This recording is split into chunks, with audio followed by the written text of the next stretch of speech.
ਵਾਹਿਗੁਰੂ ਜੀ ਕਾ ਖਾਲਸਾ, ਵਾਹਿਗੁਰੂ ਜੀ ਕੀ ਫਤਿਹ।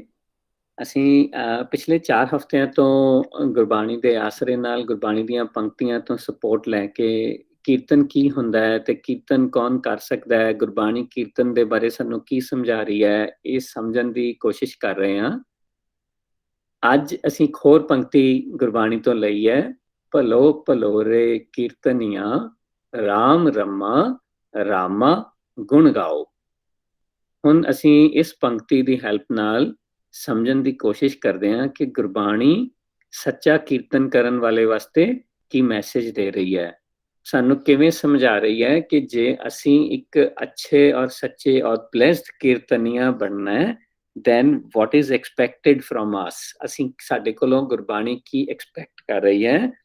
ਭਲੋ ਭਲੋਰੇ ਕੀਰਤਨੀਆ, ਗੁਰਬਾਣੀ ਕਹਿ ਰਹੀ ਹੈ ਬਲੈਸਡ ਆਰ ਦ ਕੀਰਤਨੀਆਸ, ਜਿਹੜੇ ਫਾਲੋਅਰਸ ਨੇ ਗੁਰਬਾਣੀ ਦੇ, ਉਹ ਕੀ ਕਰ ਰਹੇ ਨੇ, ਰਾਮ ਰਮਾ ਰਾਮਾ ਗੁਣ ਗਾਓ। ਉਹ ਆਪਣੀ ਜੋਤ ਦੀ ਵੌਇਸ, ਆਪਣੀ ਗੁੱਡ ਵੌਇਸ ਨਾਲ ਕਨੈਕਟ ਕਰ ਰਹੇ ਨੇ, ਆਪਣੀ ਮਾਈਂਡ ਨੂੰ ਉਹਦੀ ਜੋਤ ਦੀ ਗਾਈਡੈਂਸ ਦੇ ਵਿੱਚ ਸਰੈਂਡਰ ਕਰ ਰਹੇ ਨੇ। ਉਹ ਜਿਹੜੀ ਗਾਈਡੈਂਸ ਹੈ ਉਹ ਸਾਡੇ ਸਾਰਿਆਂ ਦੇ ਵਿੱਚ ਸੇਮ ਹੈ। ਉਹ ਦਿਲਮੋਹਨ ਸਿੰਘ ਜਾਂ ਹਰਲਿਵ ਸਿੰਘ ਜਾਂ ਦਿਵਨੈਨ ਕੌਰ ਨੂੰ ਸੈਪਰੇਟ ਗਾਈਡ ਨਹੀਂ ਕਰ ਰਹੀ ਹੈ, ਉਹ ਸਾਰਿਆਂ ਨੂੰ ਸੇਮ ਗਾਈਡ ਕਰ ਰਹੀ ਹੈ, ਸਾਰਿਆਂ ਨੂੰ ਸੇਮ ਤਰੀਕੇ ਨਾਲ ਇੱਕ ਅੱਛੇ ਰਸਤੇ ਤੇ ਚੱਲਣ ਲਈ, ਇੱਕ ਹੈਪੀ ਲਾਈਫ ਨੂੰ ਲੀਡ ਕਰਨ ਲਈ ਗਾਈਡ ਕਰ ਰਹੀ ਹੈ। ਸਾਰਿਆਂ ਵਾਸਤੇ ਸੇਮ ਹੈ, ਸਾਰਿਆਂ 'ਚ ਸੇਮ ਤਰੀਕੇ ਨਾਲ ਰਮੀ ਹੋਈ ਵੌਇਸ ਹੈ। ਉਹਨੂੰ ਸੁਣਨਾ ਔਰ ਉਹਦੇ ਨਾਲ ਕਨੈਕਟ ਕਰਕੇ ਉਹਨੂੰ ਫੋਲੋ ਕਰਨਾ। ਜੇ ਅਸੀਂ ਇਹ ਕਰ ਪਾਉਂਦੇ ਹਾਂ ਤਾਂ ਗੁਰਬਾਣੀ ਕਹਿ ਰਹੀ ਹੈ we are going to be able to understand ਕਿ we are blessed, ਅਸੀਂ ਹਮੇਸ਼ਾ blessed ਸੀਗੇ ਔਰ ਰਵਾਂਗੇ, ਪਰ ਸਾਨੂੰ ਉਸ ਬਲੈਸਿੰਗਸ ਨੂੰ ਅੰਡਰਸਟੈਂਡ ਕਰਨਾ ਔਰ ਐਪਰੀਸ਼ੀਏਟ ਕਰਨਾ ਨਹੀਂ ਆਉਂਦਾ ਜੇ ਅਸੀਂ ਇਹਦੇ ਨਾਲ ਕਨੈਕਟ ਨਹੀਂ ਕਰ ਪਾਉਂਦੇ। ਸੋ ਜੇ ਅਸੀਂ ਇਹਨੂੰ ਫੋਲੋ ਕਰਦੇ ਹਾਂ ਇਸ ਗਾਈਡੈਂਸ ਨੂੰ, ਤਾਂ ਗੁਰਬਾਣੀ ਕਹਿ ਰਹੀ ਹੈ ਛੋੜ ਮਾਇਆ ਕੇ ਧੰਦ ਸਵਾਓ। ਜਿੰਨੇ ਵੀ ਮੇਰੇ ਕੋਲ ਕਰੰਟਲੀ ਬੈਡ ਵੌਇਸ ਨੂੰ ਫੋਲੋ ਕਰਕੇ ਮੈਂ ਆਪਣੀਆਂ ਅਟੈਚਮੈਂਟਸ, ਈਗੋ, ਜੈਲਸ, ਐਂਗਰ, ਇਹਦੇ ਨਾਲ ਆਪਣੀ ਲਾਈਫ ਨੂੰ ਲੀਡ ਕਰਦਾ, ਗੁਰਬਾਣੀ ਕਹਿ ਰਹੀ ਹੈ you have to let go of all these challenges, all these emotions. ਜੇ ਅਸੀਂ ਸਕਸੈਸਫੁਲ ਹੁੰਦੇ ਹਾਂ then we will be considered as real ਕੀਰਤਨੀਆ, real blessed ones Gurbani the guidance ਦੇ ਵਿੱਚ। ਕਿਉਂਕਿ if we want to lead a happy and calm and relaxed life, this is what is expected. Currently ਸਾਡੇ challenges ਸਾਡੀ life ਦੇ ਵਿੱਚ ਜਿਹੜੇ everyday ਅਸੀਂ go through ਕਰਦੇ ਹਾਂ, ਕਿਉਂ ਆਉਂਦੇ ਆ? ਕਿਉਂਕਿ ਅਸੀਂ ਜ਼ਿਆਦਾ ਆਪਣੀ ਬੈਡ ਵੌਇਸ ਨੂੰ ਸੁਣਦੇ ਹਾਂ ਔਰ ਉਹਨੂੰ ਫੋਲੋ ਕਰਦੇ ਹਾਂ। ਜਿੰਨਾ ਜ਼ਿਆਦਾ ਅਸੀਂ ਆਪਣੀ ਬੈਡ ਵੌਇਸ ਨੂੰ ਸੁਣ ਕੇ ਉਹਨੂੰ ਫੋਲੋ ਕਰਦੇ ਰਹਿੰਦੇ ਹਾਂ, then we get stuck with this. But Gurbani ਮੈਨੂੰ ਕਹਿ ਰਹੀ ਹੈ ਕਿ if you want to live a blessed life, you have to let go, ਉਹਨੂੰ ਅੰਡਰਸਟੈਂਡ ਕਰੋ। ਜਿਵੇਂ ਕਿ ਆਪਾਂ ਹੁਣੇ ਹੀ ਹਾਫ ਐਨ ਆਵਰ ਲਗਾਇਆ ਇਹਨੂੰ ਅੰਡਰਸਟੈਂਡ ਕਰਨ ਲਈ, ਇਹਨੂੰ ਸਮਝਣ ਲਈ। ਇਹਦੇ ਤੇ ਆਪਾਂ ਡਿਫਰੈਂਟ ਐਗਜ਼ਾਮਪਲਸ ਡਿਸਕਸ ਕੀਤੇ ਸੀਗੇ, ਸਾਨੂੰ ਕਿਹੜੇ ਚੈਲੰਜਸ ਆਉਂਦੇ ਆ ਆਪਣੀ ਲਾਈਫ ਦੇ ਵਿੱਚ। ਜੇ ਅਸੀਂ ਉਹਨਾਂ ਨੂੰ ਇਸ ਤਰ੍ਹਾਂ ਹੀ ਸਮਝਦੇ ਰਹੀਏ ਤੇ ਹੌਲੀ ਹੌਲੀ ਉਹਨਾਂ ਤੇ ਵਰਕ ਕਰਦੇ ਰਹੀਏ ਗੁਰਬਾਣੀ ਤੋਂ ਗਾਈਡੈਂਸ ਲੈ ਕੇ, then we will be able to be in that state where we can see the blessing and we can understand that we are all blessed.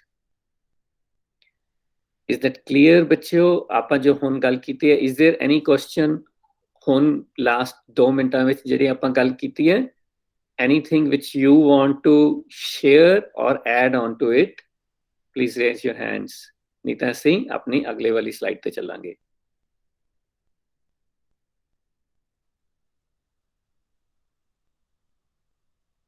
ਠੀਕ ਹੈ ਜੀ, ਕੋਈ ਬੱਚਾ ਪੜ੍ਹਨਾ ਚਾਹੁੰਦਾ ਜੀ ਪੰਕਤੀ ਐਂਡ ਦੀ ਐਕਸਪਲੇਨੇਸ਼ਨ ਸਮਰੀ? ਹਾਂਜੀ ਅਰਨਵ ਸਿੰਘ ਜੀ, ਪਹਿਲਾਂ ਤੁਸੀਂ ਪੰਕਤੀ ਪੜ੍ਹ ਦਿਓ ਬੇਟੇ ਸਿਰਫ। पोलो पोलो रे कीर्तिनिया, राम मा रामा गुण गाया शुद्धि माया के तनत साधु। ठीक है गुड गुड अमर सिंह जी ठीक है। पलो पलो रे कीर्तनिया राम रमा रामा गुण गाओ छोड़ माया के तंद सवाओ। Very good. हाँ जी जसमें कौर जी ਤੁਸੀਂ ਪੜੋਗੇ ਦੀ ਸਮਰੀ ਆਪਾਂ ਜੋ ਹੁਣ ਡਿਸਕਸ ਕੀਤਾ ਹੈ। Blessed are the Kirtaniyas who are immersed in the good voice and sing its praises. They have abandoned all the songs of bad voice. Very good. ਹੁਣ ਸਾਡੇ ਕੋਲ ਦੇਖੋ ਕੁਐਸਚਨ ਹੈਗਾ ਕਿ what does this ਪੰਕਤੀ mean to me in my life। ਜਿਵੇਂ ਕਿ ਆਪਾਂ ਹੁਣੇ ਡਿਸਕਸ ਕੀਤਾ ਸੀ this is your chance ਕਿ ਆਪਾਂ ਇਸ ਪੰਕਤੀ ਤੋਂ ਗਾਈਡੈਂਸ ਲੈ ਕੇ ਆਪਣੀ ਲਾਈਫ ਨੂੰ ਕਿਵੇਂ ਸਪੋਰਟ ਕਰਨੀ ਹੈ। ਜੇ ਸਾਨੂੰ ਇਹ ਗੱਲ ਸਮਝ ਆ ਜਾਏਗੀ ਕਿ how can I Liv with this guidance ਤਾਂ ਅਸੀਂ ਬੈਟਰ ਚਾਂਸ ਹੈ ਕਿ ਇਹਦੇ ਨਾਲ ਕਨੈਕਟ ਕਰ ਪਾਵਾਂਗੇ।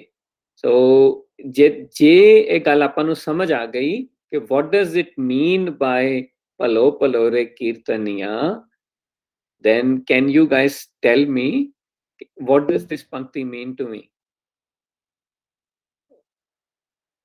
How can I connect with it? Hanji Arshbir Kaur ji।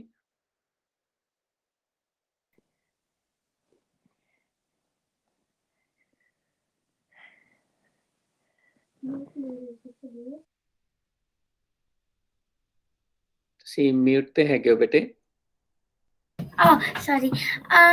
This pankti means in my life that abandon your bad voice, like let your bad voice go, and if it goes, like if you let your bad voice go, then you live in a peaceful, happy life.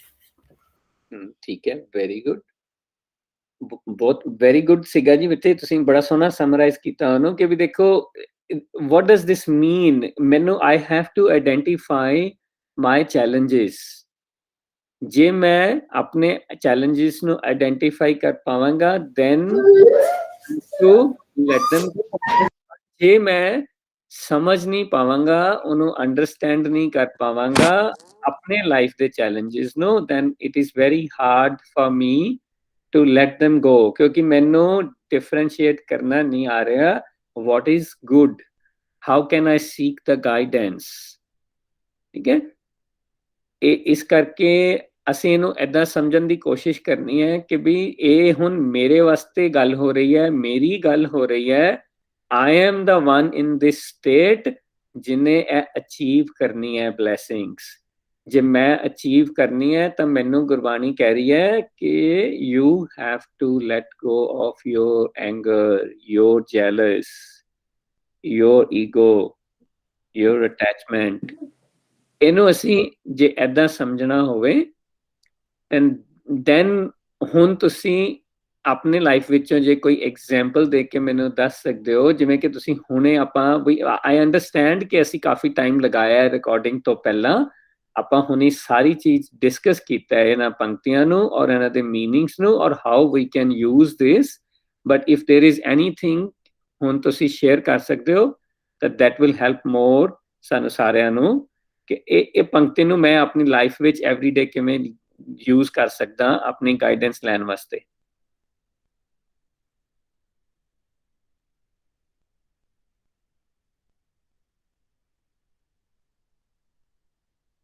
ਹਾਂਜੀ ਕੋਈ ਬੱਚਾ ਦੱਸ ਸਕਦਾ anyone here? ਹਾਂਜੀ ਮਨਵੀਰ ਸਿੰਘ ਜੀ। ਤੇ like ਅਗਰ ਮੈਂ ਮੇਰੇ ਬ੍ਰਦਰ ਨਾਲ खेल रहा बाहर और लाइक अगर कोई डिसएग्रीमेंट हो जाए फिर मैं लाइक एंग्री नहीं होऊंगा लाइक नो फिर मैं एंग्री नहीं होऊंगा और हाँ जी very good.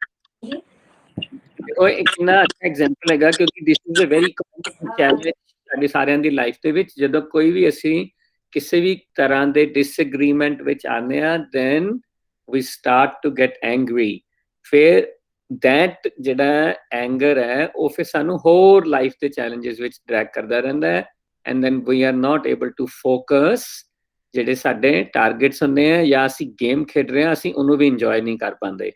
So it is very good. We will definitely have disagreements. ਇੱਕ ਕਦੇ ਵੀ ਨਹੀਂ ਹੋਏਗਾ ਸਾਡੀ life ਵਿੱਚ ਕਿ we will not have disagreements. How we can manage them and how we can control ourselves on the situations, that is what will help us to live with the guidance of the Gurbani and stay relaxed and calm. Very good, Sigam Manveer Singh ji. And ji Devnan Kaur ji.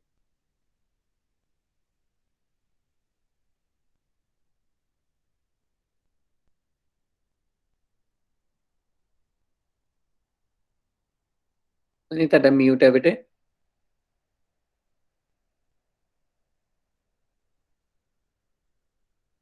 Okay, ठीक है. ਤੁਸੀਂ बेटे chat ਵਿੱਚ type ਕਰ ਦਿਓ if you can please.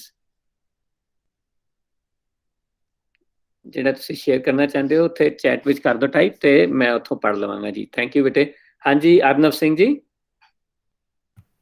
I will listen to my good voice and I won't hide anything from my parents. If you don't have anything,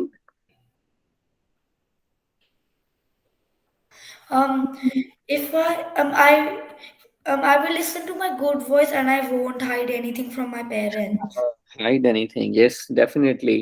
ਹਾਂਜੀ ਦੇਖੋ ਇਹ ਵੀ ਇੱਕ ਹੁਣੇ ਆਪਾਂ ਡਿਸਕਸ ਕੀਤਾ ਸੀ, ਅਸੀਂ ਸਪੈਂਡ ਕੀਤਾ ਇਹਦੇ ਤੇ ਕਾਫੀ ਸਾਰਾ ਟਾਈਮ ਕਿ ਵੀ ਅਸੀਂ ਬਹੁਤ ਸਾਰੇ ਟਾਈਮਸ ਦੇ ਵਿੱਚ ਅਸੀਂ ਐਦਾਂ ਹੁੰਦਾ ਕਿ ਅਸੀਂ ਵੀ ਟਰਾਈ ਟੂ ਹਾਈਡ ਥਿੰਗਸ, ਫਿਰ ਸਾਨੂੰ ਹੁੰਦਾ ਕਿ okay maybe occasionally we can get away from the situation and without getting into trouble, but ਜੇ ਇਹ ਸਾਡੀ ਹੈਬਿਟ ਹੋ ਗਈ ਨਾ ਤਾਂ the day we get caught ਇਹ ਸਾਰੀਆਂ ਸਾਡੀਆਂ ਜਿਹੜੀਆਂ ਪਿਛਲੀਆਂ ਪ੍ਰੋਬਲਮਸ ਨੇ ਉਹ ਵੀ ਸਾਹਮਣੇ ਆ ਜਾਣਗੀਆਂ, then we will be in a more deep trouble. ਸਾਨੂੰ ਇਹ ਸਮਝਣਾ ਪਏਗਾ it is right from the very beginning this is a bad habit. ਸਾਨੂੰ ਇਹਨੂੰ ਹਮੇਸ਼ਾ ਹੀ ਆਪਣੇ ਫੋਕਸ ਕਰਕੇ ਇਹਨੂੰ ਇੰਪਰੂਵ ਕਰਨਾ ਹੈ, ਔਰ ਭਾਵੇਂ if I have made a mistake, rather than hiding it, I should be open and upfront कि हाँ जी मैं गलती हो गई है, ते I will try to improve it. I will not repeat it. This is what is expected from our behavior. जैसे relaxed रहना है. So very good, Arnab Singh ji. Thank you. हाँ जी जसमें Kaur ji. I have an example. So if your school has a running race every year, like if there's like koi annual sport event, and pichle like maybe 2 years to tusi jitt rahe ho or you are winning, and this year if you are being like over egoistic and being all I am the best and I have to win because I am a very good player, you shouldn't like be too confident, because like that's basically listening to your bad voice. And it's not only ego, there's like jealousy and attachment and lots of other bad voices. Very good ji. बहुत अच्छा example ਸੀਗਾ ਬੇਟੇ. It's a very good thing ਕਿਉਂਕਿ every year ਜਦੋਂ ਅਸੀਂ sports ਕਾਰਨੀਵਲਸ ਵਿੱਚ ਜਾਂਦੇ ਹਾਂ ਤਾਂ this is very common. This definitely happens to all of us. But it's a very good thing ਜੇ ਅਸੀਂ ਇਹਨਾਂ ਨੂੰ ਏਦਾਂ ਆਪਣੇ ਸਿਚੁਏਸ਼ਨਸ ਦੇ ਵਿੱਚ ਸਮਝੀਏ ਕਿ ਵੀ when do I get stuck with these challenges, ਕਦੋਂ ਮੈਨੂੰ ਲੱਗਣਾ ਸ਼ੁਰੂ ਹੋ ਜਾਂਦਾ ਹੈ I am the best, I will never lose, ਹੈ ਨਾ. ਇਹ ਹਮੇਸ਼ਾ ਇਹ ਜਿਹੜੀਆਂ ਫੀਲਿੰਗਸ ਨੇ they are very challenging situations, ਪਰ ਬਹੁਤ ਹੀ ਅੱਛੀਆਂ ਹੈਗੀਆਂ ਕਿ ਅਸੀਂ ਇਹਨਾਂ ਨਾਲ ਕਨੈਕਟ ਕਰ ਪਾ ਰਹੇ ਹਾਂ. ਦਿਨੈਨ ਕੌਰ ਜੀ ਨੇ ਕਿਹਾ ਸੀਗਾ ਕਿ ਵੀ we have to be honest and focused on everything we do. Yeah? So yes, 100% this is what is expected from us if we want to stay connected. We want to follow the message of Gurbani. That is what it is telling us, that always remain focused in whatever you are doing and be honest. जिन्ने ज़्यादा असी honesty नाल, अपनी ईमानदारी नाल, अपनी effort ਨੂੰ ਜਿਹੜਾ ਕਰਾਂਗੇ उन्ना better chance हैगा कि we will move forward while staying relaxed. ਸਾਨੂੰ ਹਮੇਸ਼ਾ ਇਹ ਸਿੱਖਣਾ ਪਏਗਾ ਕਿ ਵੀ ਫੋਕਸ ਰਹਿਣਾ ਔਰ ਓਨੈਸਟ ਰਹਿਣਾ, it is very important thing. Thank you ਦਿਵਨੈਨ ਕੌਰ ਜੀ ਫॉर ਸ਼ੇਅਰਿੰਗ ਦਿਸ। ਤੇ ਆਲਸੋ ਸਾਨੂੰ ਅਰਸ਼ਬੀਰ ਕੌਰ ਜੀ ਨੇ ਵੀ ਦੱਸਿਆ ਕਿ ਜਦੋਂ ਅਸੀਂ ਉਹਨਾਂ ਸਿਚੁਏਸ਼ਨਸ ਵਿੱਚ ਹੁੰਦੇ ਹਾਂ ਜਿੱਥੇ ਵੀ ਪੇਰੈਂਟਸ ਨੇ ਸਾਨੂੰ ਕਿਸੇ ਗੱਲ ਤੋਂ ਮਨਾ ਕਰ ਦਿੱਤਾ ਹੈ, ਦੈਨ ਅਸੀਂ ਆਪਣੇ ਆਪ ਨੂੰ ਇਹ ਪੰਕਤੀ ਦੇ ਦੁਆਰਾ ਰਿਮਾਈਂਡਰ ਦੇ ਸਕਦੇ ਹਾਂ ਕਿ it is okay, we will have to develop the habit to listen to no. ਕਿਉਂਕਿ ਅਸੀਂ ਹਮੇਸ਼ਾ ਇਹ ਨਹੀਂ ਐਕਸਪੈਕਟ ਕਰ ਸਕਦੇ ਕਿ ਲਾਈਫ ਵਿੱਚ ਹਰ ਥਾਂ ਤੇ ਸਾਨੂੰ ਹਰ ਚੀਜ਼ ਵਾਸਤੇ ਯੈਸ ਮਿਲੇਗਾ, ਕਿਉਂਕਿ ਸਾਨੂੰ ਇਹ ਯਾਦ ਰੱਖਣਾ ਪਏਗਾ ਕਿ ਜਿੱਦਾਂ ਜਿੱਦਾਂ ਅਸੀਂ ਵੱਡੇ ਹੁੰਦੇ ਹਾਂ, there are number of things ਜਿਹੜੀਆਂ ਸਾਨੂੰ ਆਪਣੇ ਵਾਸਤੇ ਨਹੀਂ ਪਤਾ ਹੁੰਦੀਆਂ ਕਿ what is better for me. Sometimes parents let it go, the other times if it is going to create a challenge for me, they will come to me and talk to me, they will explain to me that it is not good and we can't do it, or we can't buy it, or we can't go somewhere. Situations like that, ਜਿੱਥੇ ਅਸੀਂ ਥੋੜੇ ਜਿਹੇ ਵੱਡੇ ਹੁੰਦੇ ਆ ਤਾਂ we say why can't I go somewhere, but parents knows better what is good for me, where can I go and how, what should be my behavior. So we need to develop this habit to seek guidance. Parents ko life ਦੇ experience ਹੈਗੇ ਨੇ, ਅਸੀਂ ਉਹਨਾਂ ਵਿੱਚੋਂ guidance ਲੈ ਸਕਦੇ ਹਾਂ to help ourselves. So again, this is all we are talking about the beginning, ਹੈ ਨਾ। ਅਸੀਂ ਹਾਲੇ ਸਿਰਫ start ਕਰਨ ਦੀ ਗੱਲ ਕਰ ਰਹੇ ਹਾਂ, how we can all work together and align our thoughts and bring them under the guidance of Gurbani. ਜਦੋਂ ਅਸੀਂ ਇਹ ਬੇਸਿਕ ਅੰਡਰਸਟੈਂਡਿੰਗ ਡਿਵੈਲਪ ਕਰ ਲਾਂਗੇ ਸਾਰੇ ਐਜ਼ ਅ ਗਰੁੱਪ, ਸਾਰੇ ਅਸੀਂ ਸੇਮ ਥਾਟ ਤੇ ਹੋਵਾਂਗੇ, then we will try to learn further how, what is the next step from the Gurbani which we need to take, what is the next step which Gurbani is asking me to take. But this is very first thing ਜਿਹੜੀ ਆਪਾਂ ਹੁਣ ਸਿੱਖਣ ਦੀ ਕੋਸ਼ਿਸ਼ ਕਰ ਰਹੇ ਹਾਂ as a group, as a team, ਕਿ ਅਸੀਂ ਸਾਰੇ ਇਕੱਠੇ together as a team ਅਸੀਂ ਇਹਨੂੰ ਗੁਰਬਾਣੀ ਦੀ ਗਾਈਡੈਂਸ ਨੂੰ ਸਮਝ ਕੇ ਆਪਣੀ ਗੁੱਡ ਵੌਇਸ ਨਾਲ ਕਨੈਕਟ ਕਿਵੇਂ ਕਰੀਏ। ਸੋ ਬਹੁਤ ਅੱਛਾ ਸੀਗਾ ਜੀ, ਵੈਰੀ ਗੁੱਡ ਕੰਟਰੀਬਿਊਸ਼ਨ ਸਾਰੇ ਬੱਚਿਆਂ ਦੀ। ਅੱਜ ਵਾਲਾ ਸੈਸ਼ਨ ਵਾਸ ਵੈਰੀ ਗੁੱਡ। ਅਸੀਂ ਬਹੁਤ ਸਮਾਲ ਰਿਕਾਰਡਿੰਗ ਕੀਤੀ ਹੈ ਇਹਦੀ, ਇਹਨੂੰ ਬਹੁਤ ਬਰੀਫ ਕੀਤਾ ਹੈ ਰਿਕਾਰਡਿੰਗ ਨੂੰ, ਤਾਂ ਕਿ ਜੇ ਆਪਾਂ ਇਹਨੂੰ ਰੀਵਿਜ਼ਿਟ ਕਰਨਾ ਹੋਏ ਤਾਂ ਸਾਡੇ ਸਾਰਿਆਂ ਵਾਸਤੇ ਈਜ਼ੀ ਹੋਵੇ। ਬਟ ਆਪਣੇ ਕੋਲ ਜਿਹੜੇ ਲਾਸਟ 3 ਕੁਐਸਚਨਸ ਨੇ ਮੈਂ ਇਹਨੂੰ ਪੜ੍ਹ ਦਿੰਦਾ ਵਿੱਚੋਂ, ਤੇ ਇਹ ਕੁਐਸਚਨਸ ਆਪਾਂ ਨੈਕਸਟ ਵੀਕ ਜਿਹੜੇ ਆ ਡਿਸਕਸ ਜ਼ਰੂਰ ਕਰਾਂਗੇ, but this will be your homework as well. ਜਿਵੇਂ ਕਿ ਮੈਂ ਪਹਿਲਾਂ ਮੈਂਸ਼ਨ ਕੀਤਾ ਸੀ, please try to visit them, ਫਿਰ I will try to spend some time with you all next week ਇਹਨਾਂ questions ਦੇ ਉੱਤੇ।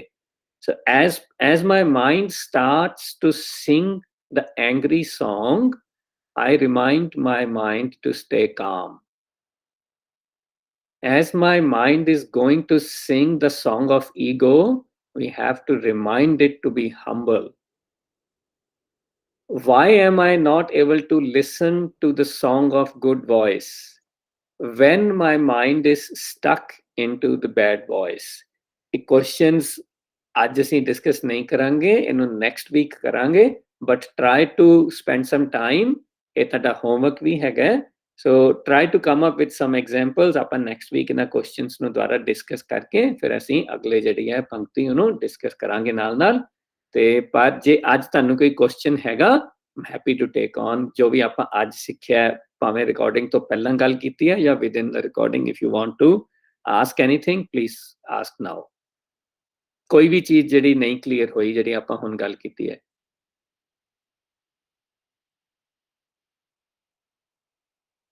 ਠੀਕ ਹੈ, ਸਾਡਾ ਟੇਕ ਔਨ ਮੈਸੇਜ ਹੈਗਾ ਅੱਜ ਦੇ ਸੈਸ਼ਨ ਵਿੱਚੋਂ ਕਿ ਅਸੀਂ ਕੋਸ਼ਿਸ਼ ਕਰਨੀ ਹੈ ਕਿ ਅਸੀਂ ਗੁਰਬਾਣੀ ਦੀ ਗਾਈਡੈਂਸ ਨਾਲ ਆਪਣੀ ਗੁੱਡ ਵੌਇਸ ਨਾਲ ਕਨੈਕਟ ਕਰਕੇ ਜਿਹੜੀ ਸਾਡੀ ਚੈਲੰਜਸ ਨੇ ਐਵਰੀਡੇ ਲਾਈਫ ਦੇ ਵਿੱਚ, ਉਹਨਾਂ ਨੂੰ ਅਸੀਂ ਕੋਸ਼ਿਸ਼ ਕਰਨੀ ਹੈ ਕਿ ਉਹਨਾਂ ਨੂੰ ਅਸੀਂ ਰਿਲੈਕਸ ਰਹਿ ਕੇ ਹੈਂਡਲ ਕਰੀਏ।